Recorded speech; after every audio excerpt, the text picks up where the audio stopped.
हरिओम. हरिओम. माझं नाव कल्पना पचारे, बोरगाव मेघी उपासना केंद्र, वर्धा जिल्हा. मी गृहिणी आहे. माझ्याकडे पाहुणे आले होते. तर सकाळी पाहुणे म्हटल्यावर थोडीशी घाईच राहते कामाची. तर कामाच्या घाईमध्ये मी दूध गंजामध्ये गरम करायला ठेवलं. घाईमध्ये असे ते उचलायला गेली. उचलता सांडशीमधून ते निष्ठूनच गेलं पूर्ण दूध. उकळलेलं दूध पूर्ण हातावर सांडलं. थोडंसं असं इकडे तिकडे उडलं. तर आता कसं बापूला म्हटलं, आता कसं करायचं बापू, आता तर दूध सांडलं हातावर.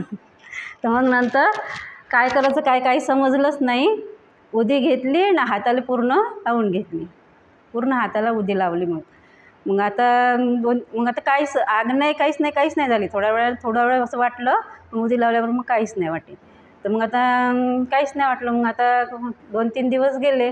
2-3 दिवस गेल्यावर राहून मग ते आलूची जशी सिलटे निघते तसे हाताची अशी सिलटे निघत होते.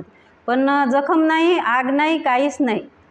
बापू म्हणलं हे कसं झालं आता, नाही तर इथं तर फोडं येते आणि आग होते, खूप जोरानं आग झाली असती.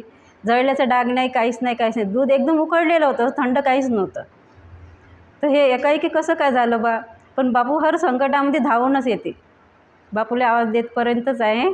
आवाज दिल्यावर ते हाजीरच राहते. हरिओम. श्रीराम अंबानी.